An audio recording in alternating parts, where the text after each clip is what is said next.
How to be a better home maker. ഒരു home maker എന്ന് പറഞ്ഞാൽ എന്താ? ഒരു കുടുംബത്തെ സന്തോഷത്തോടെയും സമാധാനത്തോടെയും മുന്നോട്ട് കൊണ്ടുപോകാൻ കഴിയുന്ന ഒരാളാണ് ഹോം മേക്കർ. ചിലരോടെങ്കിലും ചോദിക്കുമ്പോൾ അവർ പറയുന്ന ഒരു ഉത്തരമാണ് ഞാനൊരു ഹൗസ് വൈഫ് ആണെന്ന്. അവരെല്ലാം ഹോം മേക്കേഴ്സ് ആണ്. ഹോം മേക്കർ എന്ന് പറയുന്നത് ഒരു ഫിനാൻസ് പ്ലാനർ ആണ്, ഒരു കെയർ ഗീവർ ആണ്, കുക്കാണ്, ടീച്ചറാണ്. അതെല്ലാം കൂടി ഉൾപ്പെടുന്ന ഒരാളാണ് ഹോം മേക്കർ എന്ന് പറയുന്നത്. അതൊരു നിസ്സാര ജോലിയല്ല. പലരും പറയും ഈ ഇട്ടാവട്ടത്തിലുള്ള ജോലിയല്ലേ നിങ്ങൾ ചെയ്യുന്നുള്ളൂ, ബാക്കി സമയം വെറുതെ ഇരിക്കുമല്ലേ എന്ന് ചോദിക്കും. പക്ഷെ ആ ഇട്ടാവട്ടത്തിലുള്ള ജോലി എന്തുമാത്രമാണെന്ന് ചെയ്താലല്ലേ അറിയൂ. ഒരു ദിവസം തീരാത്തത്ര ജോലികൾ ഒരു വീട്ടിലുണ്ടാവും. ഈ വീട്ടമ്മമാരൊക്കെ ഇതൊക്കെ എത്ര ഉത്തരവാദിത്വത്തോടെയും സന്തോഷത്തോടെയാണ് ചെയ്യുന്നത്. ഞാൻ ഈ പറയുന്ന കുറച്ച് ശീലങ്ങൾ ഫോളോ ചെയ്തിട്ടുണ്ടെങ്കിൽ നിങ്ങൾക്കൊരു ബെറ്റർ ഹോം മേക്കർ ആകാൻ പറ്റും. ആദ്യമേ തന്നെ നമുക്കൊരു ദിവസം പ്ലാൻ ചെയ്ത് തുടങ്ങാം. നമ്മൾ തലേദിവസമേ ഒന്ന് പ്ലാൻ ചെയ്യണം റഫായിട്ട്. നാളെ എന്തൊക്കെയാണ് ചെയ്യാനുള്ളത്, പ്രധാനപ്പെട്ട കാര്യങ്ങൾ എന്തൊക്കെയാണ്, അത്യാവശ്യമായിട്ട് എന്തെങ്കിലും വാങ്ങിക്കാനുണ്ടോ. അങ്ങനെ നമ്മൾ നേരത്തെ പ്ലാൻ ചെയ്യുന്നതുകൊണ്ടുള്ള ഒരു ഗുണം എന്താണെന്ന് വെച്ചിട്ടുണ്ടെങ്കിൽ നമുക്ക് ഈ പ്ലാൻ ചെയ്യുന്നത് മൂലം നമുക്കൊന്നും വിട്ടു പോകാതിരിക്കാൻ സഹായിക്കും. എന്തൊക്കെയാണ് അടുത്ത ബിൽ പേയ്മെന്റുകൾ, നാളെ പാചകം ചെയ്യേണ്ട റെസിപ്പീസ് എന്തൊക്കെയാണ്, അതിന്റെ സാധനങ്ങളുണ്ടോ, അങ്ങനത്തെ ഉള്ള കാര്യങ്ങളെല്ലാം നമ്മൾ തലേദിവസം ഒന്ന് റഫായിട്ട് പ്ലാൻ ചെയ്ത് വെക്കുക. നമ്മൾ എപ്പോഴും ചെയ്യേണ്ട മറ്റൊരു കാര്യമാണ് വീടും പരിസരവും ഒക്കെ നല്ല വൃത്തിയായി സൂക്ഷിക്കുക. ഒരു പെർഫെക്റ്റ് വീടൊന്നുമില്ല, പക്ഷെ നമ്മുടെ വീടും പരിസരവും ഒക്കെ വൃത്തിയായി സൂക്ഷിക്കുന്നത് മൂലം നമുക്കൊരു സന്തോഷം ഉണ്ടാവും. നമ്മൾ ഡെയിലി ഒരു 10-15 മിനിറ്റോ അതിനു വേണ്ടി മാറ്റി വെക്കുകയാണെങ്കിൽ നമ്മുടെ വീടും പരിസരവും ഒക്കെ നല്ല ക്ലീൻ ആയിരിക്കും. അതുമൂലം നമുക്കൊരു ഹാപ്പിനെസ് കിട്ടും. ഓരോന്നിനും ഒരു സ്ഥലം നിശ്ചയിക്കുക, എടുത്തതിന് ശേഷം ആ സ്ഥലത്ത് തന്നെ എടുത്തു വെക്കാൻ ശ്രദ്ധിക്കുക. അങ്ങനെയൊക്കെ ചെയ്യുന്നത് മൂലം നമ്മുടെ വീട് ഫുൾ ഒരു ഓർഗനൈസ് ആകും. അപ്പൊ അത് കാണുമ്പോൾ നമുക്ക് തന്നെ ഒരു പോസിറ്റീവ് ഫീലിംഗ് ആണ് വരുന്നത്. അടുത്തതായി പറയുന്നത് ആരോഗ്യകരമായ ഭക്ഷണം തയ്യാറാക്കുക എന്നതാണ്. നമ്മുടെയൊക്കെ ആരോഗ്യം തുടങ്ങുന്നത് തന്നെ നമ്മുടെ അടുക്കളയിൽ നിന്നല്ലേ. വെറൈറ്റി വിഭവങ്ങൾ കൊണ്ടുവരിക എന്നൊന്നും അതിനർത്ഥമില്ല. നമ്മൾ കഴിക്കുന്ന ആഹാരങ്ങളിൽ പോഷക ഗുണം കൂടുതലുള്ള ഐറ്റംസ് ഉൾപ്പെടുത്തുക.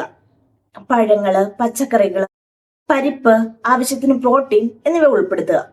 നമ്മുടെ ഒരു ചെറിയ തീരുമാനങ്ങളിലൂടെ നമ്മുടെ ഒരു കുടുംബത്തിന്റെ ആരോഗ്യം മുഴുവൻ മെച്ചപ്പെടുത്താൻ നമുക്ക് സാധിക്കും. അടുത്തതായിട്ട് നമ്മൾ പറയുന്നത് സാമ്പത്തിക നിയന്ത്രണത്തെ കുറിച്ചാണ്. ഒരു മികച്ച ഹോം മേക്കറുടെ പ്രധാന കഴിവുകൾ ഒന്നാണ് ആവശ്യങ്ങളെ തരംതിരിക്കുക എന്നുള്ളത്. ആവശ്യം, അത്യാവശ്യം, അനാവശ്യം എന്ന് 3 കാറ്റഗറി ആയിട്ട് തരംതിരിക്കുക. ഒരു മാസത്തെ നിങ്ങളുടെ വരുമാനം എത്രത്തോളമാണെന്ന് കണ്ടിട്ട് അതനുസരിച്ച് ചെലവഴിക്കുകയാണ് ചെയ്യേണ്ടത്. അനാവശ്യ ചെലവുകൾ ഒഴിവാക്കുക. ഒരു മാസം കുറഞ്ഞത് ഒരു ചെറിയ തുക നിങ്ങൾ എപ്പോഴും സേവിങ്സ് ആയിട്ട് കരുതി വെക്കണം. അങ്ങനെ കരുതി വെക്കുന്നത് ഭാവിയിൽ നിങ്ങൾക്ക് നല്ലൊരു ഉപയോഗപ്രദമായ ഒരു കാര്യമാണ്.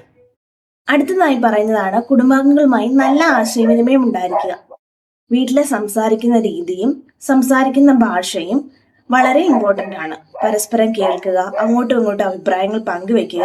അങ്ങനെ വരുമ്പോൾ ഓട്ടോമാറ്റിക്കലി നമ്മുടെ വീടിനുള്ളിലെ അറ്റ്മോസ്ഫിയർ നല്ല പോസിറ്റീവ് ആയിരിക്കും.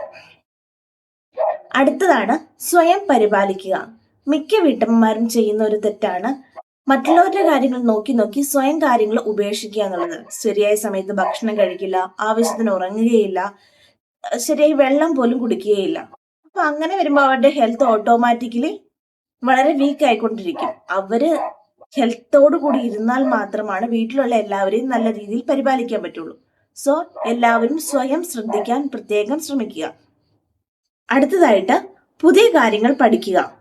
ഇന്നത്തെ കാലത്ത് പഠിത്തത്തിന് പ്രായം ഒരു പ്രശ്നമേ അല്ല. ഇന്ന് പലതരം കോഴ്സുകൾ ഓൺലൈനിൽ ഉണ്ട്. അപ്പം നമ്മൾ സ്വയം അപ്ഗ്രേഡ് ചെയ്യാനായിട്ട് ഒരു 20 മിനിറ്റ്സ് എങ്കിലും ദിവസവും മാറ്റി വെക്കുക. ഏറ്റവും പ്രധാനപ്പെട്ട ഒരു കാര്യമാണ് മറ്റുള്ളവർക്ക് മാതൃകയാകുക എന്നുള്ളത്. കുട്ടികൾക്കൊക്കെ ആണെങ്കിൽ നമ്മളൊരു കാര്യം പെട്ടെന്ന് പറഞ്ഞു കൊടുക്കുന്നതിനേക്കാളും പെട്ടെന്ന് അവർക്ക് മനസ്സിലാകുന്നത് അവർക്കത് കാണിച്ച് അല്ലെങ്കിൽ ചെയ്ത് കാണിച്ചൊക്കെ കൊടുക്കുമ്പോഴാണ് നമുക്ക് അവർക്ക് പെട്ടെന്ന് മനസ്സിലാക്കി കൊടുക്കാൻ സാധിക്കുന്നത്. നിങ്ങളുടെ ഓരോ ശീലങ്ങളും കണ്ടാണ് അവർ പഠിക്കുന്നത്. അതുകൊണ്ട് നിങ്ങൾക്കൊരു നല്ല ഹാബിറ്റ് ഉണ്ടെങ്കിൽ ഓട്ടോമാറ്റിക്കലി അവരും അത് ഫോളോ ചെയ്ത് തുടങ്ങും. സോ നിങ്ങൾക്കുടെ ജീവിതത്തിൽ നല്ല ശീലങ്ങൾ കൊണ്ടുവരാൻ ശ്രമിക്കുക. അത് കുട്ടികൾക്കൊരു മാതൃകയാകും. കുട്ടികൾക്ക് മാത്രമല്ല മറ്റുള്ളവരുടെ ജീവിതത്തിലും ഒരു നല്ലൊരു മാതൃകയാകും. അടുത്തതായിട്ട് പറയുന്നത് നമ്മളെല്ലാവരും നന്ദിയുള്ള ഒരു മനോഭാവം ഉണ്ടാക്കുക എന്നുള്ളതാണ്.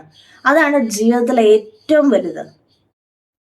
അങ്ങനെ പറയുമ്പോൾ നിങ്ങൾ ഓർക്കും ഞാൻ എല്ലാവരോടും നന്ദി ഉള്ളവളാണ് അല്ലെങ്കിൽ ഉള്ളവരാണല്ലോ എന്ന് ഓർക്കും. ഞാൻ ഉദ്ദേശിച്ചത് എന്താന്ന് വെച്ചിട്ടുണ്ടെങ്കിൽ, നമ്മൾ ഡെയിലി നമുക്ക് കിട്ടിയ 3 നല്ല കാര്യങ്ങൾ ഓർത്ത് നന്ദി പറയുക എന്നുള്ളതാണ്. അതായത് നമുക്കിപ്പം നല്ല ആരോഗ്യം തരുന്നതിന്, ഇന്നത്തെ നല്ല ഭക്ഷണം തന്നതിന്, ഇന്ന് നന്നായിട്ട് നമുക്ക് നടക്കാൻ പറ്റിയതില്, അതായത് ഇന്ന് ഒരാളെ പരിചയപ്പെടാൻ, നല്ലൊരു വ്യക്തിയെ പരിചയപ്പെടാൻ കഴിഞ്ഞിട്ടുണ്ടെങ്കിൽ അതിന്, അങ്ങനെ നമുക്ക് കിട്ടിയ ചെറിയ ചെറിയ കാര്യങ്ങൾക്ക് പോലും നമ്മൾ നന്ദിയുള്ളവരായിരിക്കുക എന്നുള്ളതാണ്. നമ്മൾ നന്ദിയോടെ ജീവിക്കുമ്പോൾ നമ്മുടെ ജീവിതം കൂടുതൽ സന്തോഷകരമാവുകയുള്ളൂ. നമ്മൾ എപ്പോഴും ഓർക്കേണ്ട ഒരു കാര്യമാണ്, നമ്മൾ എപ്പോഴും പൂർണ്ണതയല്ല ആഗ്രഹിക്കേണ്ടത്, പുരോഗതിയാണ് ആഗ്രഹിക്കേണ്ടതും നടപ്പാക്കേണ്ടതും. നമുക്ക് എല്ലാ ദിവസവും എല്ലാ കാര്യങ്ങളും കൃത്യതയോടെ ചെയ്യാൻ പറ്റണമെന്നില്ല. കാരണം നമ്മളൊക്കെ മനുഷ്യരായിട്ട് നമുക്ക് ചില സമയത്ത് അസുഖങ്ങൾ വരാം. അങ്ങനെയുള്ളപ്പോൾ നമ്മുടെ കാര്യങ്ങളൊക്കെ സ്ലോ ആവും. നമുക്ക് എല്ലാ കാര്യവും പൂർണ്ണമായിട്ട് ചെയ്യാൻ സാധിക്കണമെന്നില്ല. അങ്ങനെയുള്ളപ്പോൾ നിങ്ങൾ നിങ്ങളെ തന്നെ മറ്റുള്ളവരുമായിട്ട് കമ്പയർ ചെയ്യുന്നത് പൂർണ്ണമായിട്ടും അവോയ്ഡ് ചെയ്യുക. നമ്മൾ ഒരു കാര്യം മാത്രം ജീവിതത്തിൽ ശ്രദ്ധിച്ചാൽ മതി. ഇന്നലത്തേക്കാൾ ബെറ്റർ ആയിരുന്നോ ഇന്ന് ഞാൻ എന്ന് നോക്കുക. ഇന്നത്തേക്കാൾ കൂടുതൽ മെച്ചപ്പെട്ടതാകാൻ നാളെ നമ്മൾ ശ്രമിക്കുക. അതാണ് ഏറ്റവും വലിയ കാര്യം. ചുരുക്കത്തിൽ പറഞ്ഞിട്ടുണ്ടെങ്കിൽ, ഒരു ഹോം മേക്കർ എന്ന് പറയുന്നത് വീട്ടുജോലി ചെയ്യുന്ന ഒരാൾ മാത്രമല്ല, ആ വീടിനെ സന്തോഷത്തോടെയും സമാധാനത്തോടെയും കരുതലോടെയും മുന്നോട്ട് നയിക്കുന്ന ഒരു വ്യക്തിയാണ് യഥാർത്ഥത്തിലുള്ള ഹോം മേക്കേഴ്സ്. അപ്പോൾ ഇന്നത്തെ വീഡിയോ ഇഷ്ടമായാൽ ലൈക്ക് ചെയ്യാനും ഷെയർ ചെയ്യാനും സബ്സ്ക്രൈബ് ചെയ്യാനും മടിക്കരുതേ. അപ്പോൾ അടുത്ത വീഡിയോയുമായിട്ട് വീണ്ടും വരാം.